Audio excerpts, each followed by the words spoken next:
The blood-soaked letter trembled in Zara Hadley's hands as she stumbled through the tall prairie grass, her tears blurring the terrible words that had changed everything. Behind her, black smoke billowed from what remained of her family's homestead, the flames reaching hungrily toward the vast Wyoming sky of 1876.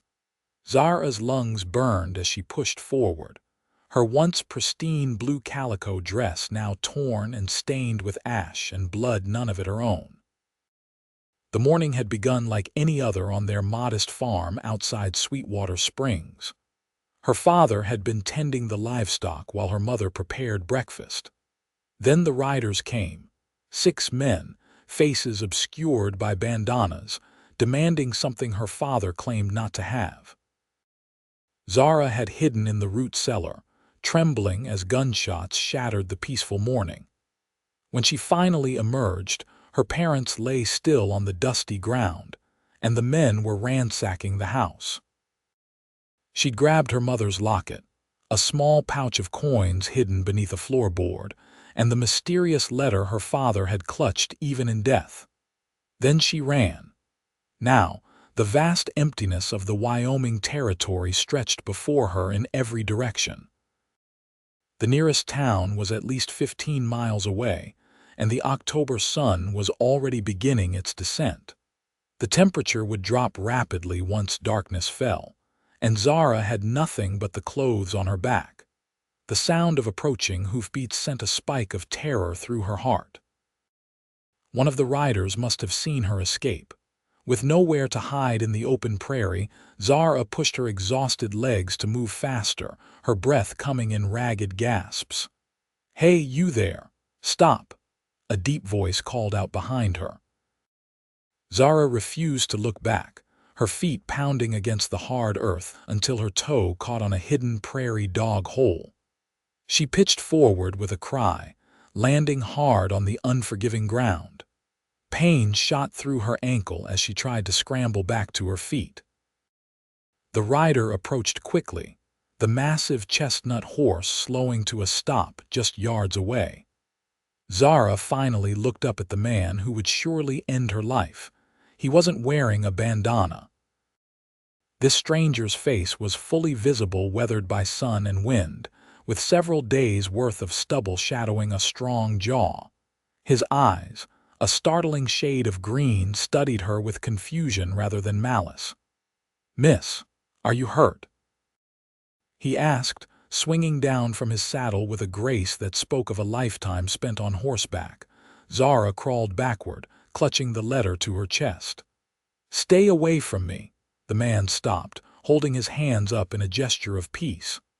"I'm not going to harm you. Name's Gabriel West. I was riding to Sweetwater when I saw the smoke." His eyes moved to the distant plume still rising from her home. "That your place?" Zara's voice caught in her throat as fresh tears welled in her eyes. She nodded once, unable to form words. "Raiders?" Gabriel asked, his voice softening. "They killed my parents," Zara whispered, the first time she'd spoken the terrible truth aloud. "They were looking for something. This letter, I think." She clutched the blood-stained paper tighter. Gabriel's expression darkened. He glanced around the open prairie, scanning the horizon. "Those men could still be nearby. We need to get you somewhere safe." He extended a hand toward her. "Can you walk?" When Zara tried to stand, pain shot through her ankle, causing her to gasp and collapse back to the ground. "Please," she said, her voice breaking as she looked up at this stranger, her only hope in miles of wilderness. "Please don't leave me here." Gabriel's gaze softened. Without a word, he moved toward her, bending down to scoop her into his arms. Zara stiffened at first, then relented as he carried her to his horse. "I'll get you to safety," he promised, his voice low and determined as he settled her in the saddle before mounting behind her. "Just hold on." As the horse began to move, Zara felt Gabriel's strong arm around her waist, steadying her. She clutched the saddle horn with one hand, the mysterious letter with the other, as they rode away from the only home she'd ever known. Gabriel didn't look back, his eyes fixed on the horizon ahead, but Zara couldn't tear her gaze from the distant smoke until it disappeared from view entirely. "Where are we going?" Zara finally asked, her voice barely audible over the rhythmic pounding of hooves. "There's a line shack about 5 miles from here. We can rest there tonight, figure out our next move come morning," Gabriel replied, his breath warm against her ear. "You got family in Sweetwater?" Zara shook her head. "No, no one." The truth of her complete aloneness hit her anew, bringing fresh tears to her eyes. "Don't worry," Gabriel said, seeming to sense her despair. "I won't abandon you." As they rode across the vast prairie, the setting sun painted the landscape in hues of gold and crimson. Under different circumstances, Zara might have found it beautiful. Now it only reminded her of fire and blood. "Were you a friend of my father's?" she asked after a long silence. Gabriel hesitated. "No, miss, I'm just passing through these parts." "Then why are you helping me?" Another pause. "Because it's the right thing to do." They rode in silence after that, the rhythm of the horse's gait eventually lulling Zara into an exhausted state between wakefulness and sleep. The horrors of the day played behind her eyelids whenever she fully closed them, so she fought to stay alert, focusing instead on the steady heartbeat she could feel through Gabriel's chest, where her body rested against his. The line shack appeared as the last rays of sunlight vanished from the sky, a simple one-room structure made of rough-hewn logs with a small corral beside it. Gabriel dismounted first, then carefully lifted Zara down. Her ankle throbbed painfully when she tried to put weight on it. "Lean on me," he instructed, supporting her as they made their way to the door. Inside, the shack was sparse but clean, a bunk against one wall, a small table with 2 chairs, a cast iron stove, and a few shelves stocked with basic provisions. Gabriel helped Zara to one of the chairs before lighting the oil lamp hanging from a ceiling beam. In the warm glow, Zara got her first clear look at her rescuer. He was tall and broad-shouldered, dressed in typical cowboy attire, worn leather chaps over denim trousers, a faded blue shirt, and a dust-covered Stetson that he now removed, revealing thick dark hair that curled slightly at the ends. "Let me check that ankle," he said, kneeling before her. Zara hesitated, then slowly extended her injured foot. Gabriel's hands were surprisingly gentle as he removed her boot and examined the swollen joint. "Just a sprain, I reckon. Should heal up in a few days if you stay off it." He moved to the shelves, retrieving a canteen and a clean cloth. "Might help to wrap it." As he tended to her injury, Zara studied him cautiously. "Why were you headed to Sweetwater?" Gabriel's hands paused momentarily before continuing their work. "Looking for work. Heard the Diamond T Ranch was hiring. My father knew Mr. Thompson," Zara said, referring to the ranch owner. "He sold him cattle a few times." Gabriel nodded but offered nothing more. When he finished bandaging her ankle, he stood and moved to the stove. "You must be hungry. I'll see what supplies are here." While Gabriel prepared a simple meal of beans and hardtack, Zara finally unfolded the letter she'd been clutching for hours. The paper was stiff with dried blood, her father's blood, making some words difficult to decipher in the dim lamplight. "Joseph," it began, addressing her father. "The claim is proving more valuable than anticipated. A Sayers estimate gold worth $50,000 already extracted, with more to come. Enclosed is the map to the hidden shaft. Tell no one. Too many desperate men would kill for this information. Will return by month's end with proper equipment. Guard this secret with your life. Robert." Zara's hands trembled. A map. Gold. This was why those men had come, why her parents were dead, but there was no map enclosed with the letter. Mr. West, she said, her voice unsteady. I think I know why those men came. She held out the letter. Gabriel wiped his hands on his trousers before taking the paper. His expression remained carefully neutral as he read, but Zara noticed his jaw tighten. Your father had a gold claim, he asked, handing the letter back. I didn't know. He never mentioned it. Zara tucked the letter into her pocket. But there's no map with the letter. They must have been searching for it. Gabriel nodded slowly. That would explain their persistence. He returned to the stove, stirring the beans. Did they say anything specific? Anything that might tell us who they were? I couldn't hear much from the cellar, just shouting. Zara closed her eyes, trying to recall details through the haze of terror. One of them had a distinctive voice, raspy, like he'd damaged his throat somehow. He seemed to be the leader. Gabriel stilled. Raspy voice. Did he have a scar across his left cheek? Zara's eyes widened. Yes, you know him, Jasper Pike. Gabriel's expression darkened. He's wanted in 3 territories. Robbery, murder. He's not someone you want to cross. How do you know him? Zara asked, suddenly wary. Gabriel hesitated before answering. I was a deputy marshal for a spell up in Montana Territory. Pike was on our wanted list. I left the service 2 years ago. Gabriel didn't elaborate further, instead bringing 2 tin plates to the table. Eat. You need your strength. The beans were bland but warm, and Zara hadn't realized how hungry she was until the first bite hit her stomach. They ate in silence for several minutes before she spoke again. What happens tomorrow? Gabriel considered the question. Those men will be looking for you, figuring you might know where the map is. Sweetwater isn't safe. It's the first place they'll check. Then where can I go? I have no family, no money. Zara's voice broke. We'll head west, Gabriel decided. I have a friend who runs a trading post near South Pass. You can stay there while we figure out what to do about Pike and his gang. Zara questioned. This isn't your fight, Mr. West. Gabriel met her gaze directly. Pike made it my fight when he killed innocent people.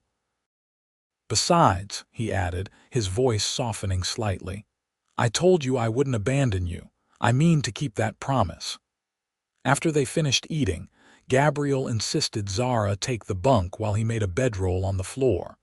Despite her exhaustion, sleep eluded her. Every time she closed her eyes, she saw her parents falling, heard the gunshots, smelled the smoke. Mr. West, she whispered into the darkness. Yes, Miss Hadley, thank you for saving me. There was a pause before he replied. Get some rest. We leave at first light. When Zara finally drifted into an uneasy sleep, she dreamed of running through endless prairie with no destination in sight, a letter clutched in her hand, turning to blood as she fled from shadows that never quite materialized into men. She woke with a start as the first gray light of dawn filtered through the single window. Gabriel was already up, stoking the fire in the stove and preparing coffee. He acknowledged her with a nod. How's the ankle? He asked. Zara carefully flexed her foot. Still painful, but better than yesterday. Good. We have a long ride ahead. He handed her a tin cup of black coffee. Drink this. It'll help. As they prepared to leave, Gabriel brought his saddlebags inside and extracted a worn but clean flannel shirt. You might want to change, he suggested, glancing at her blood-stained dress. Less likely to draw attention. Zara accepted the offering gratefully. When Gabriel stepped outside to give her privacy, she removed her ruined dress and slipped into his shirt, which hung to her knees. She tore strips from her petticoat to fashion a makeshift belt, then used more strips to rebind her ankle before pulling her boots back on. Outside, Gabriel was saddling his horse. He paused when she emerged, his expression unreadable as he took in her transformed appearance. It's not proper, I know, Zara said, suddenly self-conscious. Proper won't keep you alive out here, Gabriel replied practically. He reached into his saddlebag again and extracted a battered leather hat. "Here, sun gets fierce midday." The hat was too large, but Zara appreciated the gesture. As Gabriel helped her mount the horse, she couldn't help noticing how his hands lingered at her waist slightly longer than necessary. Once he swung up behind her, they set off westward, the rising sun at their backs. They rode in companionable silence for the first few hours, the vast Wyoming landscape stretching endlessly around them. Zara had never ventured far from the homestead before, and despite the circumstances, she found herself marveling at the beauty of the untamed wilderness, rolling hills covered in prairie grass that rippled like a golden ocean in the breeze, distant mountains sharp against the clear blue sky. "How far is this trading post?" she finally asked as they stopped to rest the horse near a small stream. "3 days' ride if the weather holds," Gabriel replied, helping her down. "We'll need to be careful. Pike knows these lands well." While the horse drank, Gabriel produced jerky and hardtack from his saddlebags. "Not much of a lunch," he apologized, offering her a share. "I'm not complaining," Zara assured him. After a moment's hesitation, she added, "May I ask you something personal, Mr. West?" He arched an eyebrow but nodded. "Why did you leave the marshals?" Gabriel's jaw tightened. He seemed to debate whether to answer before finally speaking. "I was tracking a fugitive. Followed him to a homestead similar to yours. I didn't know he had hostages inside." His voice grew quieter. "By the time the shooting stopped, the fugitive was dead. So was the family he'd been hiding with, a woman and her young daughter." Zara's heart ached at the pain evident in his face. "It wasn't your fault." "I pulled the trigger," Gabriel said flatly. "After that, I couldn't wear the badge anymore." Before Zara could respond, Gabriel tensed, his head turning sharply toward a copse of trees about 100 yards distant. "Get behind me," he ordered, drawing his revolver in one fluid motion.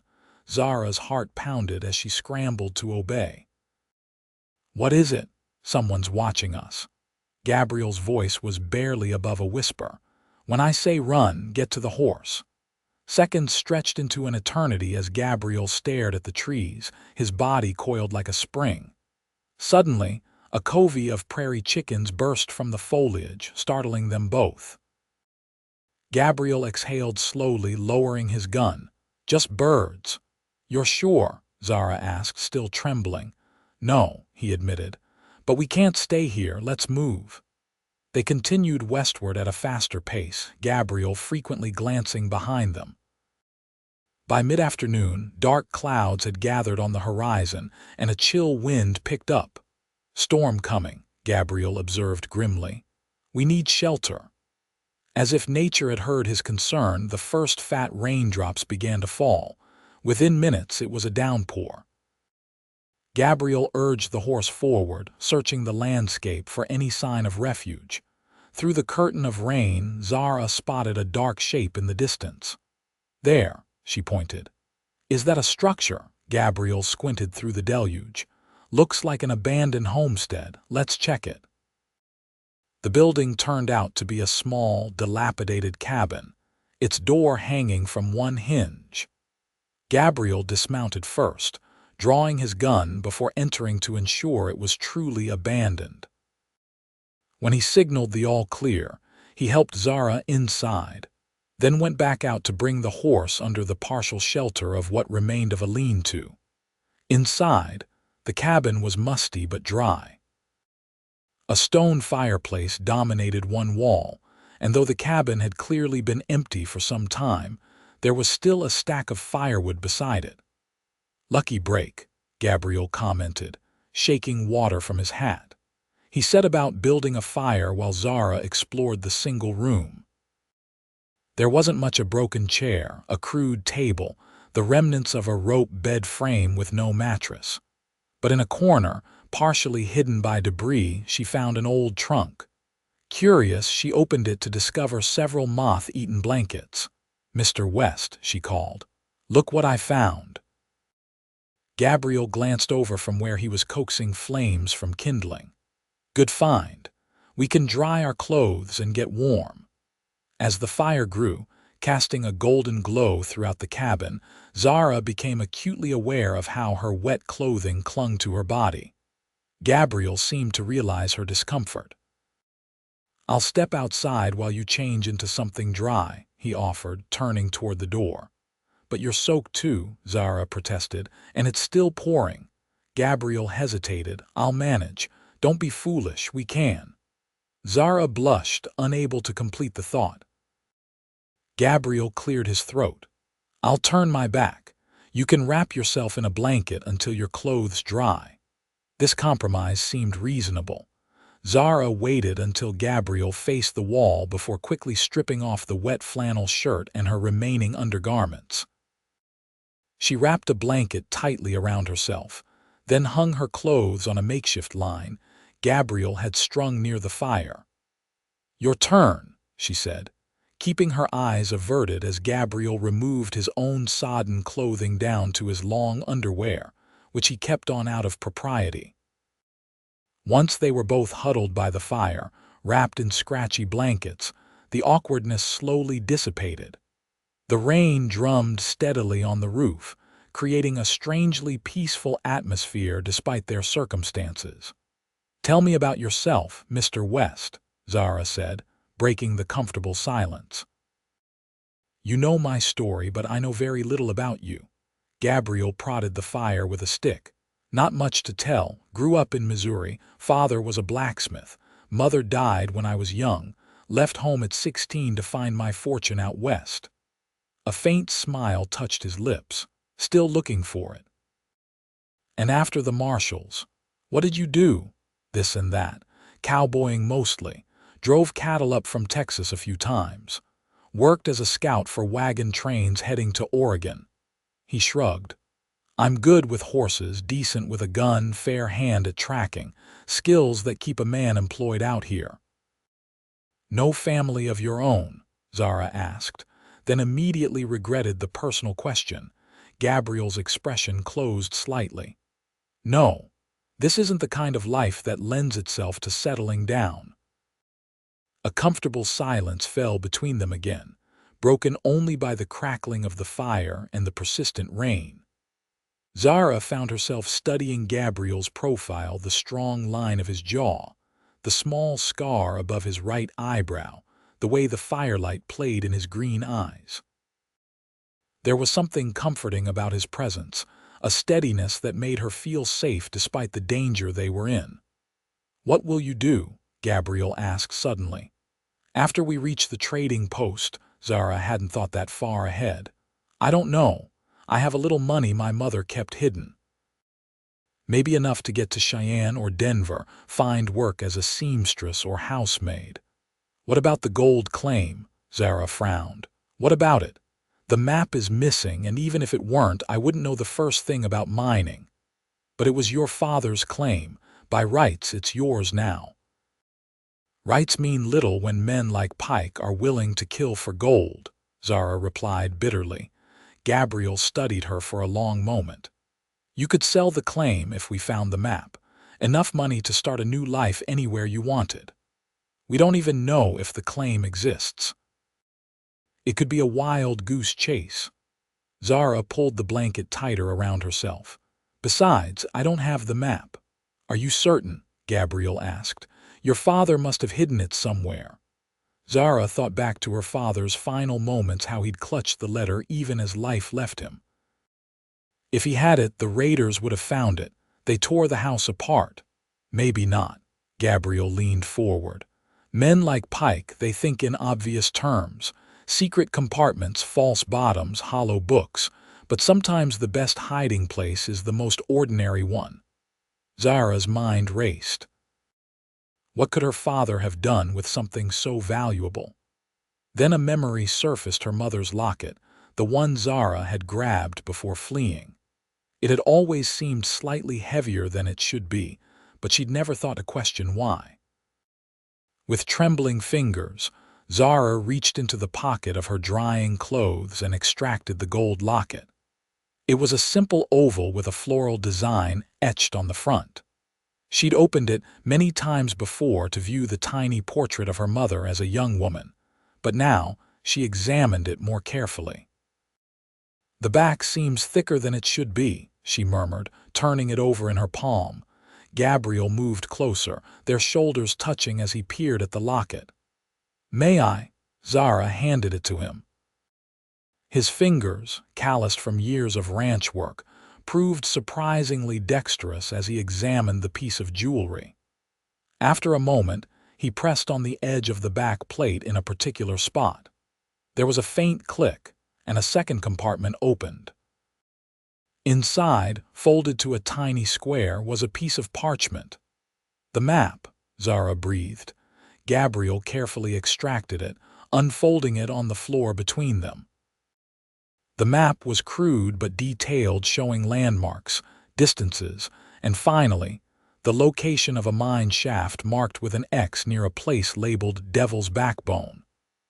"I know this area," Gabriel said, his voice low with excitement. "It's about 30 miles northwest of South Pass. Rough country, but accessible." Zara stared at the map, emotions warring within her. This small piece of parchment had cost her parents their lives, yet it also represented her future, a chance at independence in a world where women had few options. "If this claim is as rich as the letter suggests," Gabriel continued, "you'd never have to work as a servant or rely on the kindness of strangers. You could build a new life on your own terms." Zara looked up at him, suddenly realizing how close they were sitting. She could see flecks of gold in his green eyes, feel the warmth radiating from his body. "Why are you helping me?" she asked again, her voice barely above a whisper. "The truth this time." Gabriel held her gaze. "When I saw you running across that prairie, something inside me shifted. I've been drifting for years, not letting myself get attached to anyone or anything. But I couldn't ride past you, couldn't leave you there." The intensity in his eyes made Zara's breath catch. For a moment, she thought he might lean in closer, but instead, he carefully refolded the map and handed it back to her along with the locket. "We should get some rest," he said, his voice rougher than before. "Storm's not letting up anytime soon, but we'll need to move at first light." Zara nodded, returning the map to its hiding place and securing the locket in her pocket. They arranged their blankets on opposite sides of the fire, though the small cabin meant they were still only a few feet apart. "Good night, Mr. West," Zara said softly as she lay down. There was a pause before he replied. "Gabriel, you can call me Gabriel." Zara smiled into the darkness.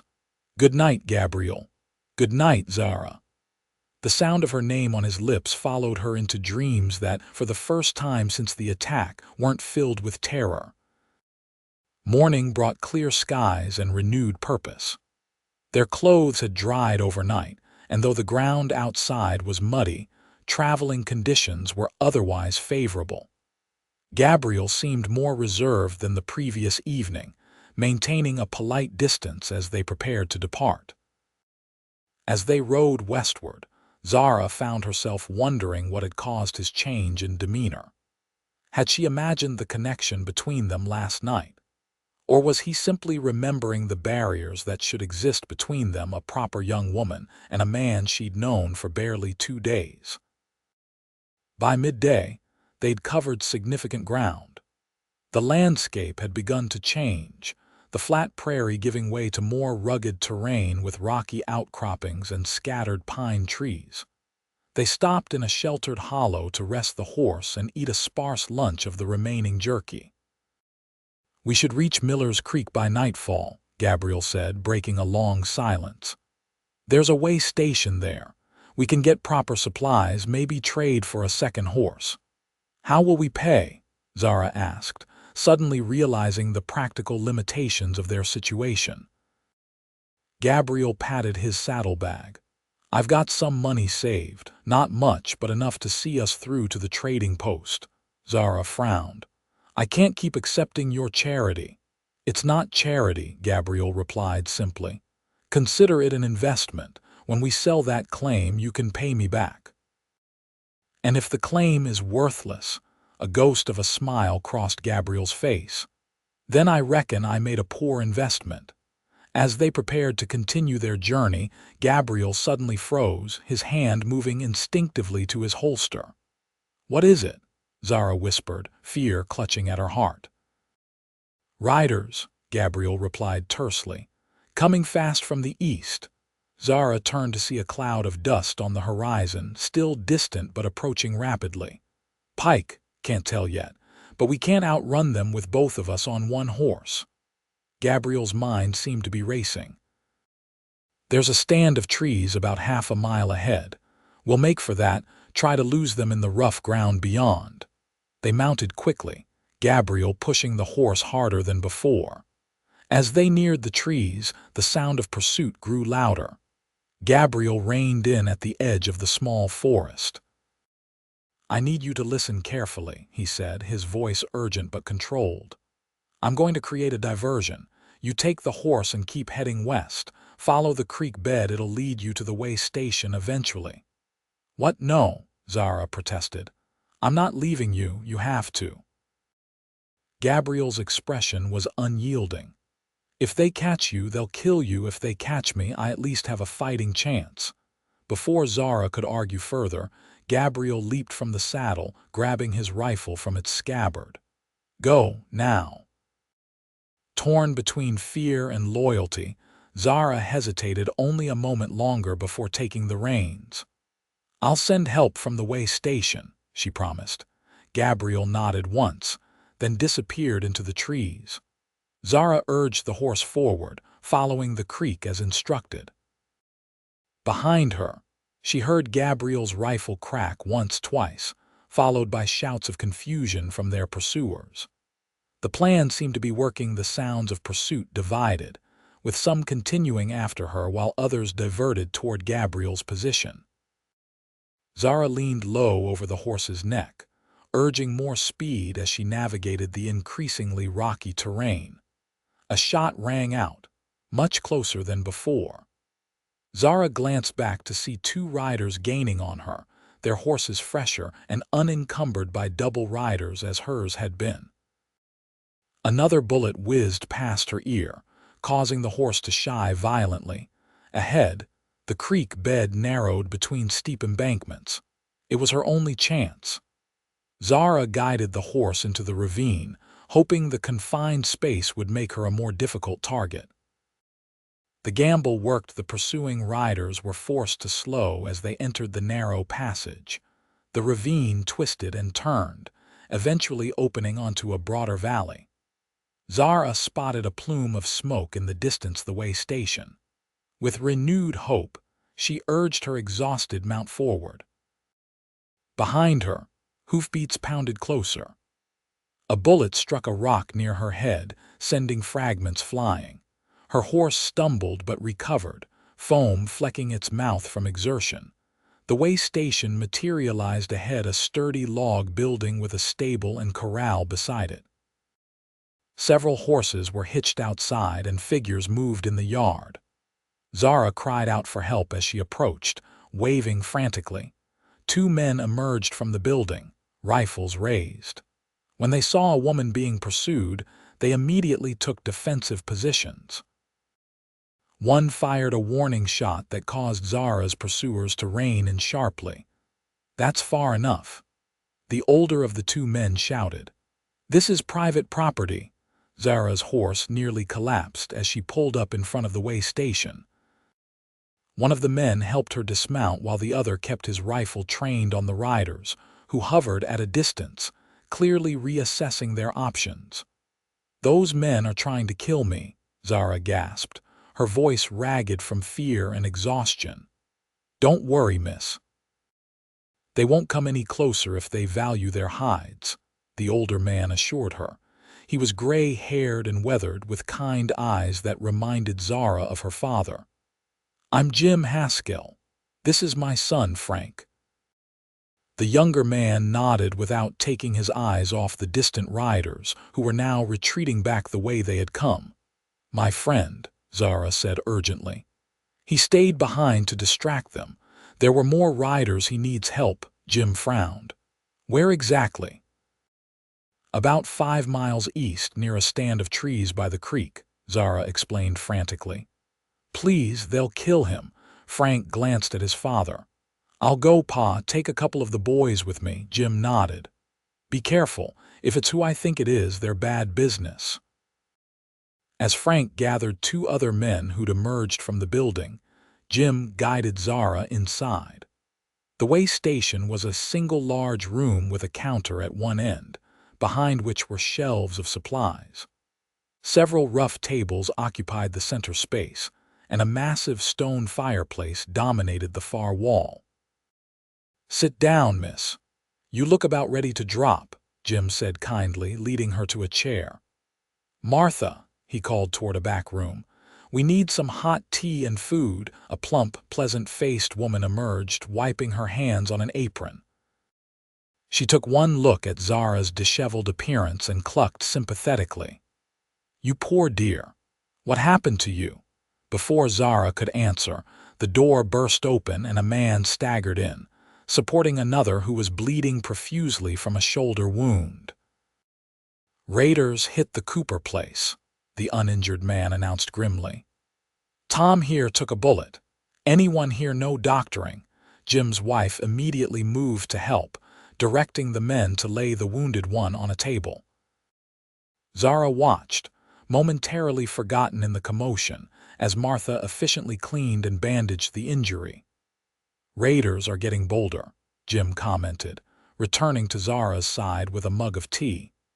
"Used to be they'd avoid settlements, stick to hitting lone travelers or isolated homesteads.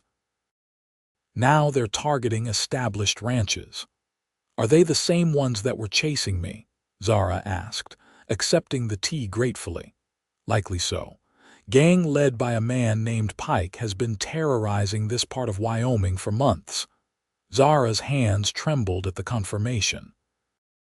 "They killed my parents yesterday, burned our home." Jim's expression softened with sympathy. "I'm sorry, miss. What's your name?" "Zara Hadley. My friend who helped me is Gabriel West." Recognition flickered in Jim's eyes at Gabriel's name, but before Zara could question it, the door opened again. Frank entered, supporting a limping Gabriel whose face was streaked with blood from a gash on his forehead. "Gabriel!" Zara cried, leaping to her feet and rushing to his side. Despite his obvious pain, Gabriel's face lit up when he saw her. "You made it. Good girl. Sit him down here," Martha directed, having finished with her first patient. "Let me see that head wound." As Martha cleaned the gash, Gabriel explained what had happened. "I led most of them on a wild chase through the trees, but one fellow was smarter than the rest. Circled around and nearly got the drop on me. We had a disagreement about whether my skull needed ventilation." His attempt at humor fell flat as he winced during Martha's ministrations. "You're lucky it's just a graze," the woman scolded. "Head wounds bleed something fierce, but this isn't deep. Your leg's the bigger concern." Zara hadn't noticed the dark stain on Gabriel's trousers until Martha mentioned it. "You were shot." "Bullet went clean through the meat of my thigh," Gabriel said dismissively. "I've had worse shaving." "Men," Martha muttered, shaking her head as she cut away the blood-soaked fabric to reveal the wound, always making light of serious injuries. While Martha treated Gabriel, Jim brought Zara a plate of stew and bread. "Eat," he encouraged. "You look half-starved." Zara realized she was ravenous. The stew was simple but delicious, and she ate quickly while keeping one eye on Gabriel. When Martha finished bandaging his leg, Gabriel thanked her, then turned to Jim. "We need to talk, Haskell," he said, his voice low. "Privately."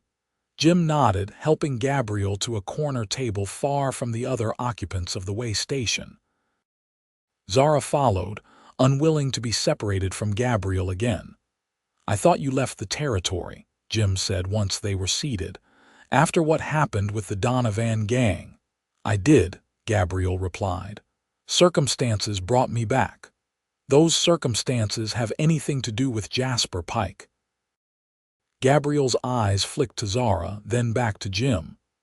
"Pike's gang hit the Hadley place yesterday, killed her parents, burned everything. They're after something specific."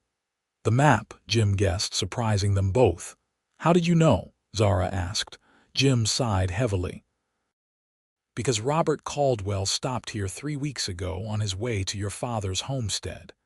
He mentioned a partnership in a gold claim, said it would make them both rich men." "Robert," Zara repeated. "The man who wrote the letter to my father." Jim nodded. "Good man, Caldwell. Prospector for 20 years, finally hit the mother lode. But word gets around, especially when a man starts buying expensive equipment." "Pike found out," Gabriel concluded. "Must have. Caldwell never made it back this way."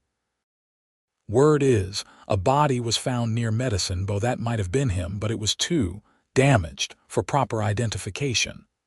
Zara felt sick. More death because of the gold claim. "We need to get to South Pass," Gabriel said. "To the trading post run by Samuel Burke." Jim's eyebrows rose. "Sam's place? That's another 2 days hard riding, and you're in no condition for it." "We don't have a choice. Pike won't stop coming after us." "You could stay here," Jim offered. "We've got 6 good men, all armed. Pike might think twice about attacking a defended position." Gabriel shook his head. "I won't put you and your family at risk. Pike's desperate enough to burn this place to the ground if he thinks it'll get him what he wants." Jim couldn't argue with that logic. "At least rest tonight. I'll arrange for fresh horses in the morning and supplies." Gabriel started to protest, but Martha appeared at the table with a stern expression. "Don't even think about leaving tonight, young man. That leg needs at least 12 hours rest, or you'll be bleeding all over Wyoming Territory." Gabriel knew better than to argue with a determined frontier woman. "Yes, madam." As darkness fell, the way station transformed. Lamps were lit, casting a warm glow throughout the room. Several travelers arrived, filling the tables with boisterous conversation. Martha served a hearty supper to all, refusing payment from Gabriel and Zara. "Jim told me what happened to your family," she explained quietly to Zara. "This meal's on the house." After supper, Jim showed them to a small room off the main building. "It's not much," he apologized, "but it's private and has a real bed."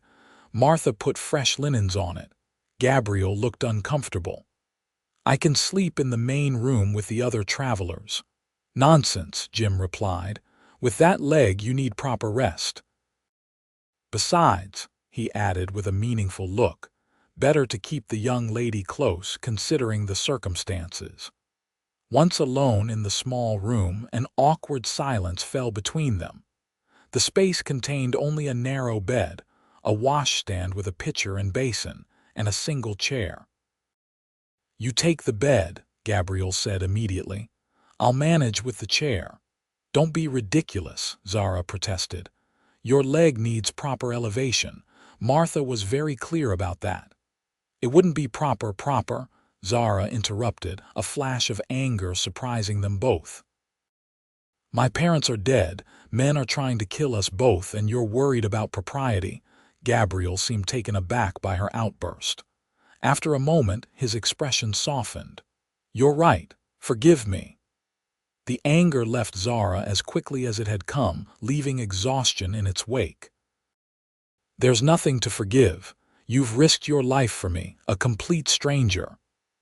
"You're not a stranger anymore," Gabriel said quietly. Their eyes met, and something unspoken passed between them. Zara felt her heart quicken. The moment was broken when Martha knocked at the door, bringing clean bandages and a jar of salve. "For his leg," she explained to Zara. "Change the dressing in the morning." After Martha left, they worked out a compromise. Gabriel would take the bed, but only after Zara had rested for a few hours. She was too tired to argue further, and soon found herself drifting off to the sound of Gabriel's steady breathing from the chair beside the bed. Sometime in the night, Zara woke to find Gabriel had indeed moved to the bed, but was staying carefully on the far edge, leaving as much space between them as possible. In the dim moonlight filtering through the small window, she studied his profile relaxed in sleep. He looked younger, the hardness of his features softened. Without conscious thought, Zara reached out, her fingers lightly touching a lock of hair that had fallen across his forehead. Gabriel stirred but didn't wake. Zara drew her hand back, confused by the feeling stirring within her. 2 days ago, he'd been a complete stranger. Now, she couldn't imagine facing the future without him. Morning came too soon, announced by rooster crows and the smell of coffee brewing. Gabriel was already up when Zara opened her eyes, testing his injured leg gingerly. "How is it?" she asked, sitting up and smoothing her tangled hair. "Stiff, but serviceable," he replied. "Jim's saddling fresh horses for us. We should leave as soon as possible." Zara nodded, rising to help Gabriel change his bandage as Martha had instructed. His skin was warm beneath her fingers as she carefully applied the salve and wrapped the clean linen around his thigh. Neither spoke during the intimate process, but Zara was acutely aware of Gabriel's gaze on her face as she worked. Jim provided them with supplies: jerky, hardtack, coffee, and ammunition for Gabriel's guns. He also produced a simple dress for Zara, explaining that it had belonged to his daughter who had moved to California the previous year. "Can't have you traveling in men's clothing," he said with a kind smile. "People might get the wrong idea." Zara accepted the gift gratefully, changing in the privacy of their room while Gabriel spoke with Jim about the route ahead. The dress was plain brown calico, slightly large but serviceable, and far more appropriate than Gabriel's shirt. When she emerged, Gabriel's eyes widened slightly before he quickly looked away. The reaction gave Zara a strange flutter in her stomach. They departed with heartfelt thanks to Jim and Martha, who refused any payment for their hospitality. "Just be careful," Martha admonished, pressing a small package of biscuits into Zara's hands, "and come back to visit when this trouble's behind you." The fresh horses made good time through the increasingly mountainous terrain. Gabriel set a steady pace, frequently checking their back trail for any sign of pursuit. By midday, they had covered nearly 15 miles without incident. "You think we lost them?" Zara asked during a brief rest to water the horses at a small stream. Gabriel shook his head. "Pike's not the type to give up easily. He's probably gathering more men, planning his next move. Why not just ambush us on the trail? Too risky out here in open country. He can't be sure how many men we might have, or if we've sent for help."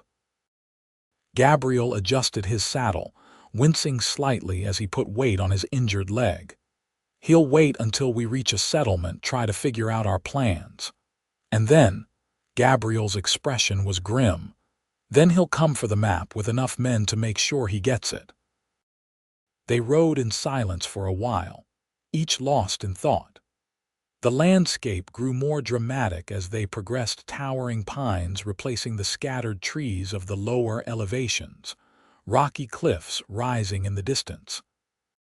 "It's beautiful," Zara commented, momentarily forgetting their danger as she took in the majestic scenery.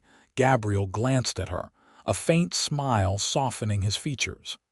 "Yes, it is." Something in his tone made Zara look at him sharply, only to find he wasn't looking at the landscape at all but at her. She felt heat rise to her cheeks and quickly looked away.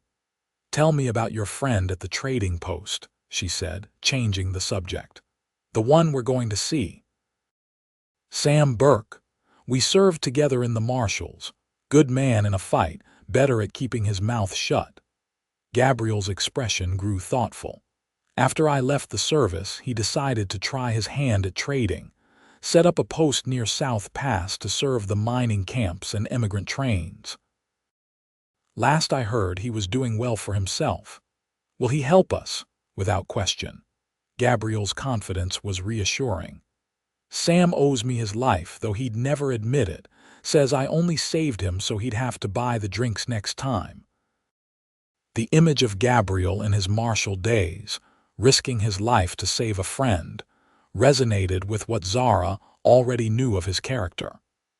It was the same instinct that had driven him to help her, an inherent need to protect others, even at great personal risk. As evening approached, they found a sheltered spot to make camp near a small pond. Gabriel insisted on taking the first watch despite his injury, and Zara was too exhausted to argue. She fell asleep quickly, wrapped in a blanket Jim had provided. When Gabriel woke her for her watch, the moon was high overhead, casting silver light across the landscape. "Everything's quiet," he reported, settling his bedroll near the small fire. "Wake me if you hear anything unusual." Zara nodded, moving to sit on a fallen log where she could watch both the trail behind them and Gabriel's sleeping form. The night was peaceful, filled with the soft sounds of nature, crickets chirping, the occasional hoot of an owl, the gentle lapping of water at the pond's edge. As she gazed at the stars scattered like diamonds across the velvet sky, Zara found herself thinking about the future. If they reached the gold claim and it proved as valuable as Robert Caldwell had claimed, what then? She could sell it, move to a city, perhaps even open a small shop or taroom. But the thought brought no joy. In just 3 days, her entire world had changed. The simple life she'd known on the homestead was gone forever, along with her beloved parents. The only constant in this new, uncertain existence was Gabriel, a man she barely knew yet trusted implicitly. Morning brought another day of hard riding. Gabriel seemed more tense than before, frequently scanning the horizon with narrowed eyes. "What's wrong?" Zara finally asked. "It's too quiet," he replied. "Pike should have found our trail by now. Maybe he gave up." Gabriel's skeptical look was answer enough. They continued westward, following a narrow trail that wound through increasingly rugged terrain. By late afternoon, Gabriel pointed to a distant column of smoke rising from a valley ahead. "Burke's trading post," he announced. "We'll be there before dark." The relief Zara felt was tempered by Gabriel's continuing vigilance. As they descended into the valley, the trading post came into view, a substantial log building surrounded by several smaller structures, all enclosed within a sturdy palisade. "Looks more like a fort than a trading post," Zara observed. "Sam's always been cautious. Out here, that's what keeps you alive." They were spotted as they approached the gate. A man with a rifle called down from a watchtower. "State your business." "Tell Sam Burke that Gabriel West is here to collect on an old debt," Gabriel called back. There was a moment's pause before the gate swung open, revealing a broad-shouldered man with a thick beard and laughing eyes. "West, you old reprobate," the man boomed. "I thought you were dead." Gabriel dismounted carefully, mindful of his injured leg. Not for lack of trying on other people's parts. Sam Burke embraced Gabriel heartily, then turned his attention to Zara. "And who might this lovely lady be?" "Zara Hadley," Gabriel introduced her. "She's in trouble, Sam. We both are." Burke's expression sobered immediately. "Pike," Gabriel nodded. "Get inside, both of you. Whatever it is, we'll sort it out." Once inside the palisade, Burke instructed his men to care for their horses, then led them to the main building. The trading post was well stocked with supplies of all kinds: tools, foodstuffs, clothing, ammunition, and even luxuries like books and perfumes. A few customers browsed the merchandise, while a young woman managed transactions at a counter. "My daughter, Elizabeth," Burke explained, noticing Zara's gaze. "Lizzie, we have guests. Show Miss Hadley to the spare room while I speak with Gabriel." Elizabeth Burke was perhaps 18, with her father's laughing eyes and a friendly smile. "Come with me," she invited Zara. "You look like you could use a bath and some clean clothes." Zara hesitated, looking to Gabriel. "Go ahead," he encouraged. "You'll be safe here." The spare room turned out to be a comfortable chamber above the store with a real bed, washstand, and even a small vanity. Elizabeth brought hot water, soap, and a selection of clothing that might fit Zara. "These were my mother's," she explained. "She passed last winter, pneumonia." "I'm sorry for your loss," Zara said sincerely. "My parents died just 4 days ago, raiders." Elizabeth's expression softened with understanding. "Father told me about the Pike gang. They've been causing trouble all through the territory." As Zara bathed and changed into a simple blue dress that fit reasonably well, Elizabeth kept her company, chatting about life at the trading post. It was a welcome distraction from the anxiety that had been her constant companion since fleeing her home. When Zara finally descended to the main floor, feeling human again with clean hair and fresh clothing, she found Gabriel and Sam deep in conversation at a table in a small dining area attached to the store. Gabriel looked up as she approached, his expression momentarily stunned before he recovered his composure. "You look rested," he said awkwardly. Sam grinned at his friend's discomfort. "What Gabriel means is that you look beautiful, Miss Hadley." Zara blushed, smoothing the skirt of the borrowed dress. "Thank you for your hospitality, Mr. Burke." "Sam, please, and it's my pleasure. Any friend of Gabriel's is welcome here." He pulled out a chair for her. "We were just discussing your situation." "Gabriel tells me you have a map to a gold claim." Zara nodded, reaching for the locket she now wore around her neck. "It belonged to my father and his partner, Robert Caldwell." Sam's expression darkened.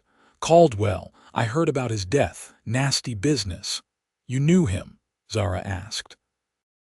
"He stopped here about a month ago, buying supplies.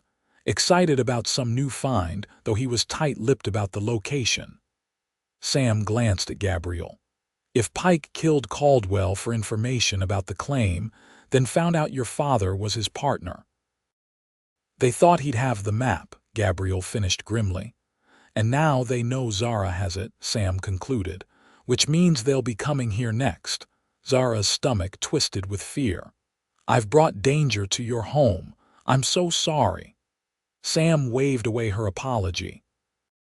"Pike's been looking for an excuse to raid my post for months. I've got good men, strong walls, and plenty of ammunition. Let him try." Despite Sam's confidence, Gabriel looked troubled. "We can't stay here, Sam. Too many innocent people could get hurt. Where will you go?" "The girl needs protection, and you're in no condition to provide it alone, not with that leg." Gabriel hesitated. "I was thinking we might try to reach the claim ourselves. According to the map, it's not far from here, maybe a day's ride into the mountains." Sam looked incredulous. "With Pike and his gang hunting you, that's suicide." "Not if they don't know where we've gone," Gabriel argued. "We could slip out before dawn, head northwest through the back country. By the time Pike realizes we're not here, we'll be at the claim." "And then what?" Sam demanded. "You're not a miner, Gabe. Even if you find the shaft, what good will it do you? We don't need to mine it. Just verify its existence and value. Then Zara can sell it to a legitimate mining company." Zara, who had been listening silently, finally spoke up. "Do I have any say in this plan?" Both men turned to her, looking slightly chagrined. "Of course you do," Gabriel said quickly. "It's your claim, your decision." Zara considered her options. Staying at the trading post meant endangering Sam, his daughter, and everyone else there. Fleeing to another town merely postponed the inevitable confrontation with Pike, but going to the claim directly, that was either brilliantly unexpected or utterly foolhardy. If we did go to the claim, she said slowly, how would we verify its value? Neither of us knows anything about mining. I do, Sam interjected. Before I was a marshal, I worked claims in California during the gold rush. I could go with you, assess the operation. Gabriel shook his head. You can't leave the trading post undefended. My foreman, Jenkins, is more than capable of running things for a few days. And I've got 15 men, all armed and loyal. A tense silence fell as Gabriel weighed the proposal. Finally, he nodded. We leave before dawn, just the three of us, traveling light and fast. The decision made, they turned to practical matters: supplies, weapons, the best route to avoid detection. Elizabeth joined them for a simple but hearty supper, during which Sam regaled them with stories of his and Gabriel's days as marshals. There was this one time in Deadwood, Sam began, eyes twinkling with mischief.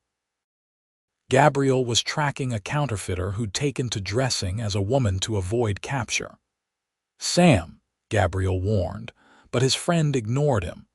So Gabriel decides the only way to get close enough for an arrest is to pose as a suitor. You should have seen him, all dressed up in his Sunday best, bringing flowers to this widow who turned out to be a 6-foot-tall blacksmith with a beard he'd shaved off just that morning. Zara couldn't help laughing at the image, and even Gabriel eventually cracked a smile at the ridiculous memory. The point, Sam continued, wiping tears of mirth from his eyes, is that Gabriel always gets his man, or in this case, his gold claim. After supper, Elizabeth showed Zara back to the spare room. Gabriel, she explained, would be sleeping in a small chamber off the storeroom, close to the horses for their pre-dawn departure. Alone in the comfortable bed, Zara found sleep elusive despite her exhaustion. Her mind kept returning to Gabriel, his steadfast protection, his willingness to risk everything for her, the way his eyes had widened when he saw her in Elizabeth's mother's dress. In just 4 days, he had become the center of her world. Was it merely gratitude she felt, or something deeper? Before she could examine these feelings further, a soft knock at her door brought her fully alert. She rose, wrapping a shawl around her shoulders before opening the door a crack. Gabriel stood in the hallway, looking uncomfortable. "I'm sorry to disturb you," he said quietly. "But there's something we need to discuss before tomorrow." Zara opened the door wider, gesturing for him to enter. As he stepped into the small room, she was acutely aware of the impropriety of the situation: a man in her bedroom, late at night, with no chaperone. Yet after everything they'd been through together, such concern seemed trivial. Gabriel remained standing near the door, maintaining a respectful distance. "I've been thinking about what happens after we reach the claim," he began. "If it's as valuable as we hope, I'll sell it," Zara replied, sitting on the edge of the bed. "Start a new life somewhere," Gabriel nodded. "That's sensible, but there's something you should consider." He hesitated, seeming to choose his words carefully. "A woman traveling alone with a substantial amount of money would be a target for every criminal from here to San Francisco." "I hadn't thought of that," Zara admitted. "You'll need protection, someone you can trust." Gabriel's gaze was intense, almost vulnerable. "I'd like to offer my services in that capacity." Zara studied him for a moment. "As my protector, as whatever you need me to be." The words hung in the air between them, laden with unspoken meaning. Zara's heart raced. "And what do you want in return? A percentage of the claim?" Gabriel looked genuinely offended. "I don't want your money, Zara." "Then what do you want?" He took a step closer, then seemed to think better of it and stopped. I want to know that you're safe, happy." He ran a hand through his hair in frustration. "I'm not explaining this well." "Try," Zara encouraged softly. Gabriel took a deep breath. 4 days ago I was drifting, going nowhere in particular, answering to no one. Then I saw you running across that prairie and something changed. For the first time in years I felt purpose, connection. The raw honesty in his voice moved Zara deeply. She rose from the bed, closing the distance between them. I feel it too, she whispered. This connection. It doesn't make sense, we barely know each other, but it's there. Gabriel's hand lifted, hovering near her face as if he wanted to touch her but wasn't sure if he should. I have no right to ask anything of you. My life has been complicated, dangerous. I'm not the kind of man a woman like you should tie herself to. Shouldn't I be the judge of that? Zara asked, her voice steadier than she felt. Before Gabriel could respond, a commotion erupted outside, shouting followed by a gunshot. They both froze, listening intently. Pike, Gabriel said grimly, moving to the window. They must have ridden through the night to get here so quickly. Zara joined him, peering out at the trading post yard now illuminated by lanterns. Men were running to defensive positions along the palisade wall. Sam's voice could be heard directing operations. What do we do? Zara asked, fear rising in her throat. Gabriel's expression hardened with resolve. We stick to the plan, but accelerate it. We leave now, while Pike is focused on the front gate. There's a back entrance Sam uses for emergency escapes. They moved quickly, Gabriel retrieving his weapons while Zara changed into riding clothes. Elizabeth had provided sturdy trousers, a flannel shirt, and a warm coat. They met Sam in the storeroom, where he had already prepared 3 horses. Pike's got at least 20 men, Sam reported grimly. They're demanding we turn over the girl and the map or they'll burn us out. What did you tell them? Gabriel asked as he checked his saddle. Told them to go to hell, of course. Sam grinned despite the seriousness of the situation. My men will keep them occupied at the front while we slip out the back. I've left Jenkins in charge. He knows to hold them off as long as possible, then surrender if necessary. No sense in needless bloodshed.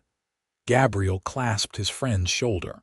I never meant to bring this trouble to your door. You'd do the same for me, Sam replied simply. Besides, I've been wanting to see this famous gold claim myself.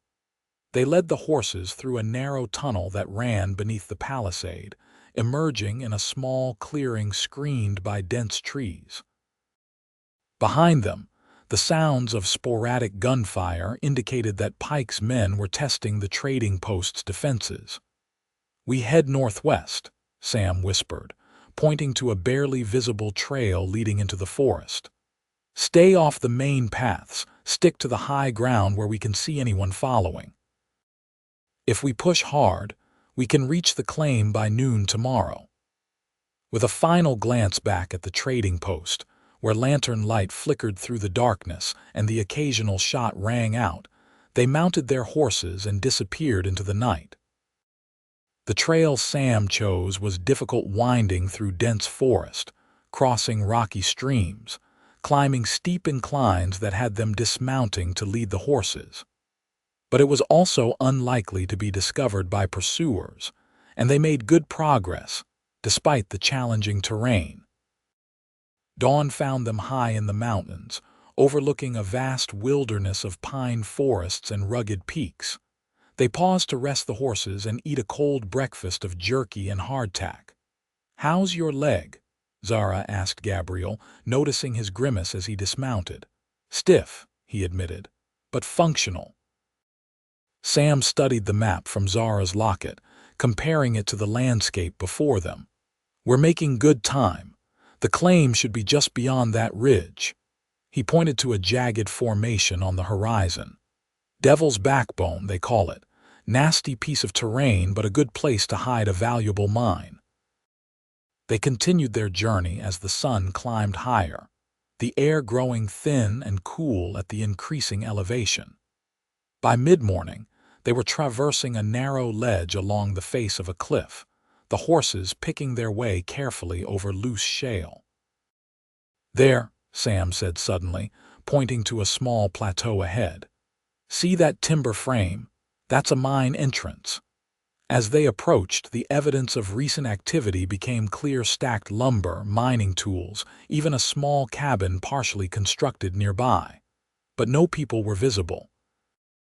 Caldwell must have hired men to start development, Sam mused as they dismounted. Then pulled them out when he went to see your father. They secured the horses and approached the mine entrance cautiously. Sam lit a lantern he'd brought, and they peered into the darkness of the shaft. "Looks professionally constructed," he commented, examining the support beams.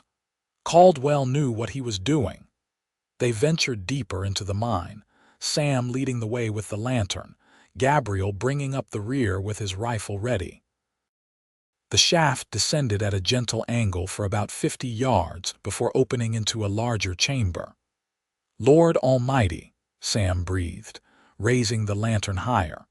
The walls of the chamber glittered in the lamplight, veins of gold clearly visible in the quartz rock. Sam moved forward, examining the formation with an expert eye. "This is the real thing," he confirmed, his voice filled with awe. "High-grade ore and lots of it. Caldwell wasn't exaggerating. There's a fortune here." Zara stared at the glittering walls, trying to comprehend that this wealth was now hers. It seemed unreal, like something from a fairy tale rather than her actual life. Gabriel stood silently, his expression unreadable as he watched her reaction. When their eyes met, something passed between them, an understanding, perhaps, of how dramatically their lives had changed in just a few days. They explored the mine further, finding additional chambers and tunnels, all showing signs of rich deposits. By the time they emerged into the sunlight, Sam was practically vibrating with excitement.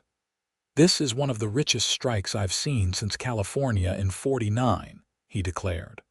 "Properly developed, this mine could yield gold worth hundreds of thousands of dollars, maybe more." Zara felt dizzy at the figure. "What do I do now?" "Sell it," Sam advised, "to a legitimate mining company with the resources to develop it properly. I have contacts in Denver who would pay handsomely for a claim this promising." "How handsomely?" Gabriel asked, his practical nature asserting itself. Sam considered. "With proper documentation and my personal verification of the claim's value, I'd estimate at least $50,000, possibly much more. $50,000. The sum was almost incomprehensible to Zara, who had grown up in a household where $5 was considered a significant amount. "But first," Gabriel interjected, "we need to deal with Pike. As long as he's hunting us, Zara can't safely negotiate any sale." Sam nodded grimly. "I've been thinking about that. Pike's not just going to give up and go home. Even if we evaded him this time, he'll keep coming." "So what do we do?" Zara asked. "We end it," Gabriel said, his voice hard with determination. "Once and for all." Sam studied his friend for a moment, then nodded. "You're thinking what I'm thinking. Set a trap," Gabriel confirmed. "Use the mine as bait." "Wait," Zara protested. "You want to deliberately lead Pike here, after all we've done to escape him." "It's the only way," Gabriel explained gently. "Pike won't stop until he has the gold or he's dead." "Since we can't give him the gold." The implication was clear. Zara shivered despite the warm sun overhead. "There has to be another way. We could run," Sam acknowledged. "Keep running for months, maybe years. But Pike has connections throughout the territories. Sooner or later he'd find you." Zara knew they were right, but the thought of more violence, more bloodshed, made her physically ill. How would this trap work? Gabriel and Sam exchanged looks. "We send a message," Gabriel began. "Let Pike know we found the mine, that we're willing to negotiate a partnership." "He'd never believe that," Zara objected. "He would if we made it conditional on him coming alone," Sam countered. "We could claim we don't trust his men, that we want to speak only with him." "Pike's greedy enough to consider it," Gabriel added. especially if we hint that the mine is even richer than expected. And when he arrives, Zara asked, though she already knew the answer. Gabriel's expression was grim. Justice finally catches up with him. The plan took shape quickly. Sam would return to the trading post, supposedly to negotiate on behalf of Gabriel and Zara. He would tell Pike that they had found the mine but were willing to discuss terms provided Pike came to the meeting point alone, unarmed. "He won't come alone, and he certainly won't come unarmed," Gabriel explained to Zara as they prepared the site. "But his greed will compel him to come with minimal backup, thinking he can overpower us and take everything. And then we spring the trap." Gabriel indicated the positions they had selected: high ground with good visibility, multiple escape routes if needed, and most importantly, a clear field of fire. Zara felt sick at the calculated nature of their planning, yet she understood the necessity. Pike had murdered her parents, would have murdered her without hesitation, and would continue killing innocents in his pursuit of wealth. This wasn't revenge, it was justice, as Gabriel had said. Sam departed that afternoon, planning to reach the trading post by nightfall.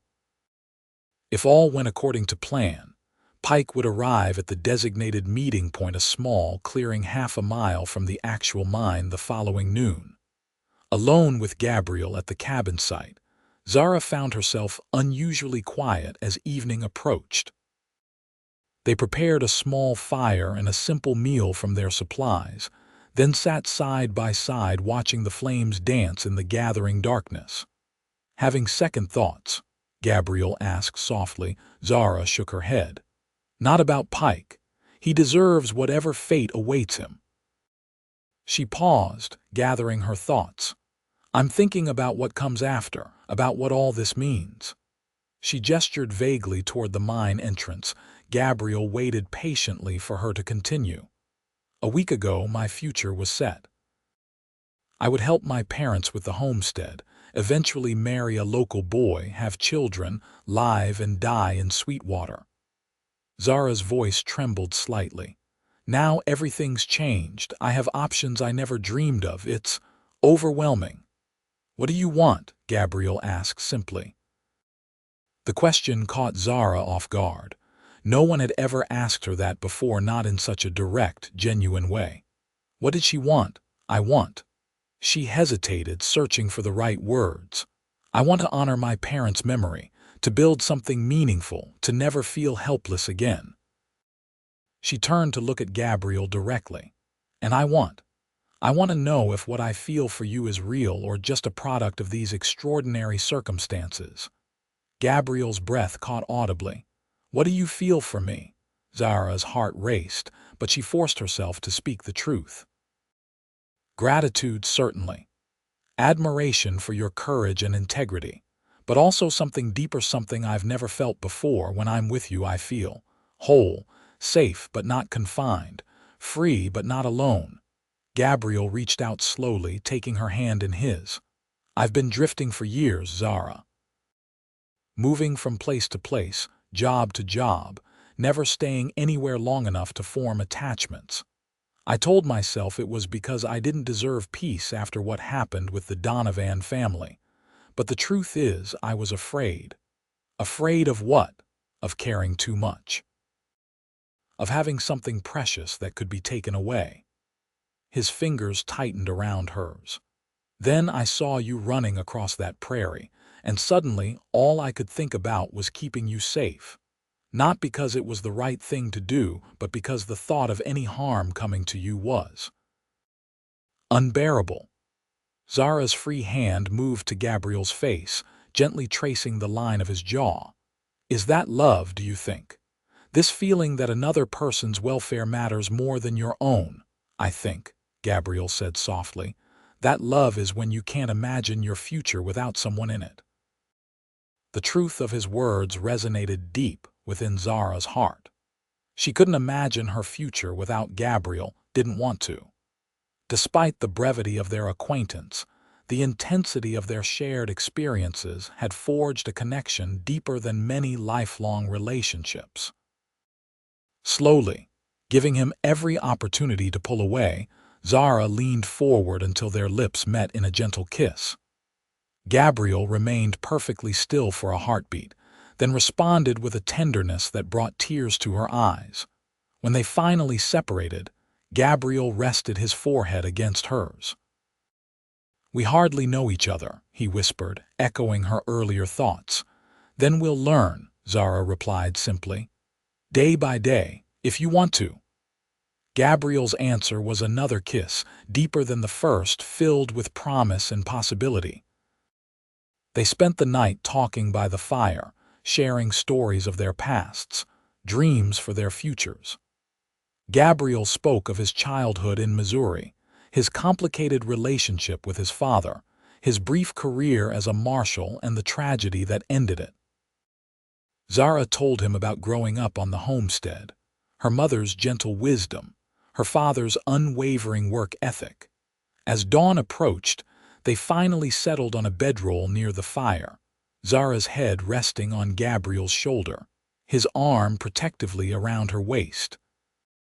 It wasn't proper by society's standards, but propriety seemed a distant concern compared to the comfort of human connection after days of fear and uncertainty. Morning brought renewed focus on the task at hand. They checked and rechecked their weapons, scouted the meeting location one final time, and rehearsed various scenarios depending on how many men Pike brought with him. "Stay hidden until it's over," Gabriel instructed Zara as noon approached. "No matter what happens or what you hear." Zara nodded, though the thought of Gabriel facing Pike alone terrified her. "Be careful," she pleaded, squeezing his hand one last time before taking her position in the dense underbrush 50 yards from the clearing. Gabriel concealed himself behind a large boulder at the edge of the meeting place, rifle ready. The minutes ticked by in agonizing slowness. Noon came and went with no sign of Pike or his men. Then, just as Zara was beginning to hope the outlaw had rejected the bait, she heard the distant sound of hoofbeats. Multiple riders, approaching from the east. Pike arrived with 3 men fewer than Gabriel had anticipated, which could be either good or bad. They dismounted cautiously at the edge of the clearing, guns drawn. Pike himself was instantly recognizable from Gabriel's description, tall and lean, with a vicious scar running down his left cheek and cold eyes that surveyed the clearing with predatory intensity. "West," Pike called out. "Show yourself. Burke said you wanted to talk business." Gabriel remained hidden, waiting for the outlaws to move further into the clearing. Pike gestured for his men to spread out and search the perimeter. "Come on, West. We know you're here. You and the Hadley girl." One of Pike's men moved dangerously close to Zara's hiding place. She held her breath, pressing herself flat against the ground beneath a dense thicket of brush. The man passed within feet of her position, but continued on without noticing her presence. Gabriel chose that moment to make his move. Rising from behind the boulder, rifle aimed, he called out. "That's far enough, Pike," the outlaws whirled, guns raising instinctively, but Gabriel had the advantage of position and preparation. His first shot caught one of Pike's men in the chest, dropping him instantly. The second outlaw managed to fire a wild shot before Gabriel's second bullet found its mark. Pike and his remaining man dove for cover behind fallen logs. "You double-crossing bastard," Pike shouted. "Where's the girl? Where's the map?" "The map served its purpose," Gabriel replied calmly, shifting position to avoid the return fire. "The gold is already ours. You lost, Pike." The exchange of gunfire continued for several tense minutes, neither side able to gain a clear advantage. Zara remained hidden, heart pounding so loudly she was certain it would give away her position. Then disaster struck. The third outlaw, circling wide around the clearing, spotted Gabriel's position from behind. Before Zara could shout a warning, the man fired. Gabriel cried out in pain, falling forward as the bullet struck him in the back. "No!" Zara screamed, her voice echoing through the clearing. Pike's head snapped in her direction. "There she is! Get her!" The outlaw who had shot Gabriel started toward Zara's hiding place. Without thinking, she grabbed the pistol Gabriel had insisted she carry and fired. Her shot went wide, but it was enough to make the man hesitate. Gabriel, despite his wound, managed to roll onto his side and fire his rifle one-handed. The bullet caught the outlaw in the leg, sending him sprawling. Before he could recover, Gabriel fired again, this time with deadly accuracy. Pike, realizing he was now alone, broke from cover and ran for the horses. Gabriel struggled to his feet, staggering as he attempted to pursue. "Gabriel, stay down," Zara cried, emerging from her hiding place. "You're hurt." Ignoring her, Gabriel raised his rifle for one final shot as Pike mounted his horse. The rifle cracked, and Pike jerked in the saddle before toppling slowly to the ground. Silence fell over the clearing. Gabriel collapsed to his knees, the rifle falling from his grasp. Zara ran to him, tears streaming down her face as she saw the spreading bloodstain on his shirt. "You promised to be careful," she sobbed, helping him lie down on his side to avoid pressing on the wound. "I'm still alive, aren't I?" Gabriel managed a weak smile despite the pain. "Check Pike. Make sure he's down for good." Zara hesitated, unwilling to leave Gabriel's side, but the practicality of his request couldn't be denied. Picking up Gabriel's fallen pistol, she cautiously approached Pike's motionless form. The outlaw was alive but barely, Gabriel's bullet having struck him in the chest. His cold eyes fixed on Zara as she stood over him. "Should've killed you at the homestead," Pike gasped, blood bubbling at his lips. "Why did you kill my parents?" Zara demanded. "They would have given you the map if you'd just asked." Pike's laugh was a horrible, wet sound. "Witnesses complicate things." His eyes glazed, and with a final rattling breath, Jasper Pike departed this world. Zara felt no satisfaction, only a hollow emptiness as she returned to Gabriel. His face was pale, his breathing labored, but he was conscious and alert. "Pike," he asked. "Dead," Zara confirmed, kneeling beside him to examine his wound. The bullet had entered his back just below the right shoulder blade. There was no exit wound, which meant the bullet was still inside him. "We need to get you to a doctor," she said, her voice steadier than she felt. "Sam," Gabriel muttered. "He should be following Pike." As if summoned by his name, Sam Burke burst into the clearing at that moment, rifle ready.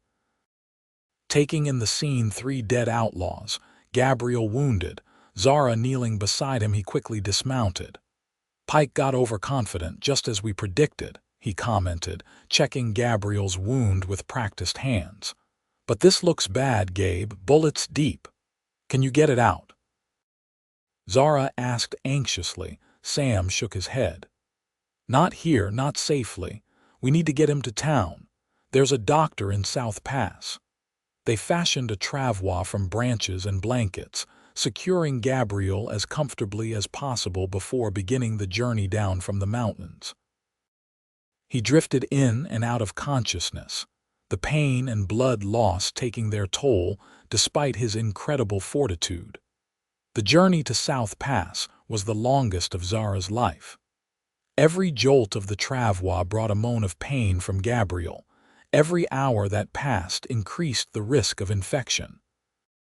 She rode beside him, constantly checking his condition, wiping his fevered brow with a damp cloth, murmuring words of encouragement. "Stay with me," she pleaded when his eyes fluttered closed for too long. "We have plans to make, remember, a future to build."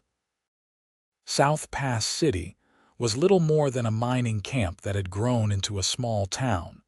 but it boasted a doctor with experience treating gunshot wounds. Dr. Patterson, a grizzled veteran of the Civil War, took one look at Gabriel and immediately ushered them into his clinic. "You got lucky," he pronounced after examining the wound. "Bullet missed the lung by a hair's breadth, lodged against a rib instead of penetrating deeper. The surgery was brutal but effective."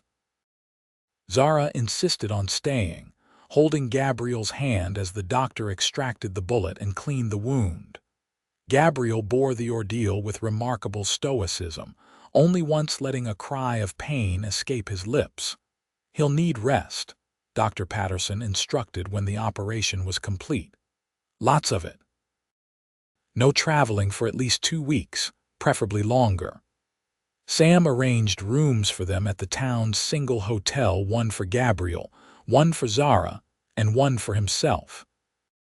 As the only unmarried woman in the establishment, Zara was the subject of curious glances, but Sam's presence as a respected trader and former lawman ensured she was treated with proper respect.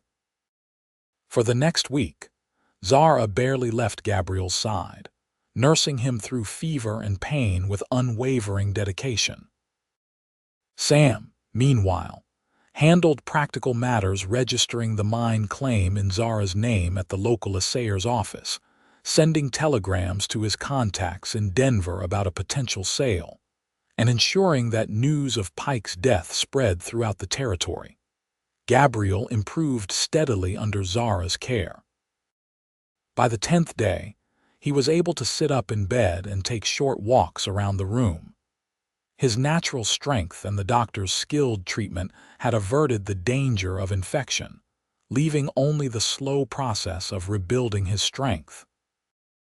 It was during this period of recovery that they truly got to know each other, not as rescuer and rescued, nor as partners in desperate flight, but as a man and woman with hopes, dreams, strengths, and flaws.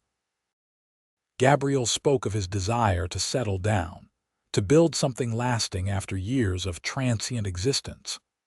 Zara shared her interest in opening a shop or taroom, creating a place of comfort and community in whatever town they chose to call home. They discussed the mine, the potential sale, the future it could provide.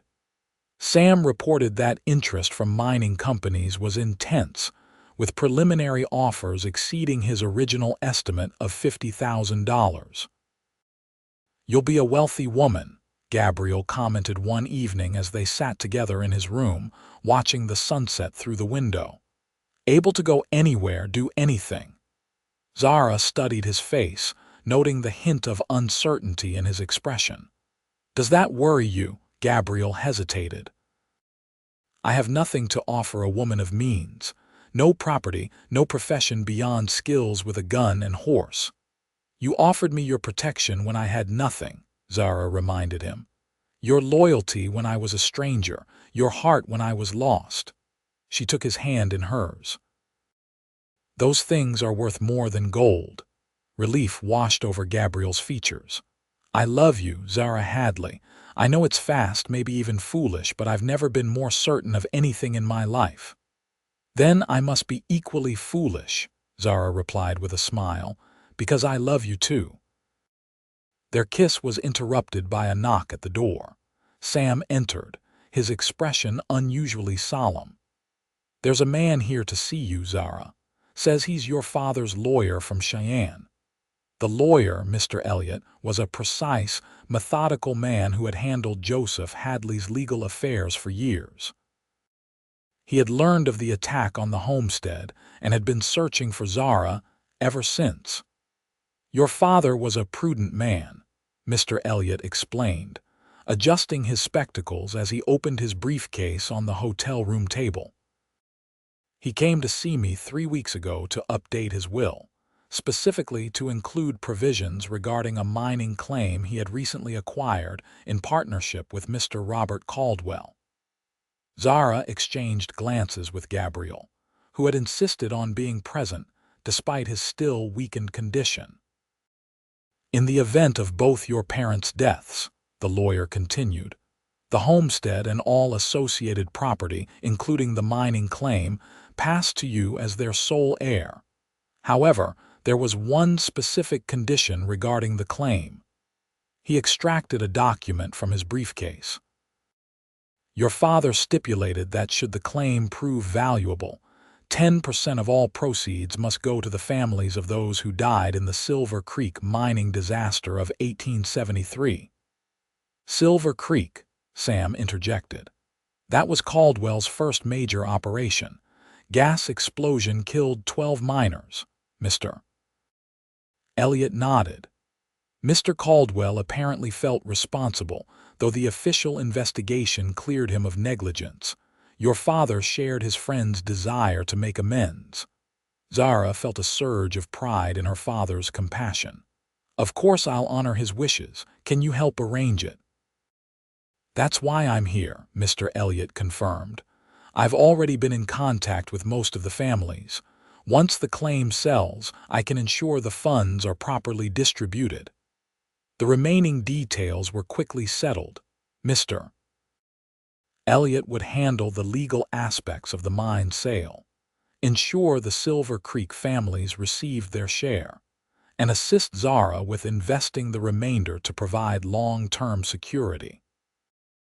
As spring blossomed across the Wyoming Territory, bringing renewal to the land, Zara and Gabriel began building their new life together. The mine sold for an astonishing $75,000 to a Denver-based consortium, ensuring financial security beyond anything Zara had imagined. With Sam's guidance, they invested wisely in property and businesses that would provide steady income for years to come. But their most significant investment was in a small but thriving town on the Oregon Trail, a place called Hope Springs. There, they purchased a handsome two-story building on the main street. The ground floor became Hadley's tea room and bakery, fulfilling Zara's dream of creating a welcoming haven for travelers and locals alike. The upper floor became their home, simple but comfortable, filled with light and laughter. Gabriel, to his own surprise, discovered a talent for business management. While Zara handled the day-to-day operations of the tea room, he oversaw their investments and developed a successful sideline in horse breeding, using his expert knowledge to develop stock that was sought after throughout the territory. Sam Burke visited often, always bringing news and small luxuries from his trading post. Elizabeth eventually married a young doctor who had set up practice in South Pass, giving Sam his first grandchild the following year.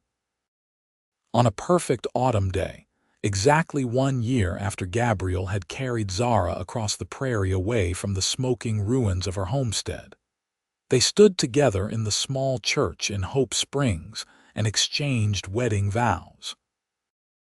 The ceremony was simple but joyful, attended by Sam, Elizabeth and her husband, and the new friends they had made in town. I never thought I'd find happiness again after losing my parents, Zara confessed that evening as they sat on the porch of their home, watching the sunset paint the western sky in shades of gold. It seemed impossible that anything good could come from such tragedy. Gabriel's arm tightened around her shoulders. Your father's letter said the gold claim would make him rich. He couldn't have known it would lead to something far more valuable. What's that? Zara asked, though she already knew the answer. Gabriel turned to face her, his green eyes filled with the love that had grown steadily stronger through months of healing, planning, and building their life together. A second chance, he said simply, for both of us. As twilight deepened into night, they remained on the porch, wrapped in each other's arms, no longer looking back at the past that had brought them together, but forward to the future they would build day by day, year by year together. 5 years later, the Hadley West home was filled with the laughter of children, their 3-year-old son Joseph, named for Zara's father, and infant daughter Grace. The tea room had expanded to include a small hotel that was known throughout the region for its comfort and hospitality. Gabriel's horse breeding operation had gained national recognition, with buyers coming from as far as Kentucky to purchase his stock. Sometimes, on quiet evenings when the children were asleep, Zara would take out her mother's locket, empty now of its secret map, but still precious for the memories it held. She would remember that terrible day when everything changed, and the desperate plea she had made to a stranger on the vast Wyoming Prairie. "Please don't leave me here," she had begged. And Gabriel hadn't, not then, not ever. Instead, he had carried her not just across the prairie, but into a new life filled with love, purpose, and the kind of happiness she had never dared to imagine. It wasn't the gold that had made them rich, but the journey they had taken together, a journey that began with loss and fear, but led to the greatest treasure of all, a love that would endure through all the seasons of their lives.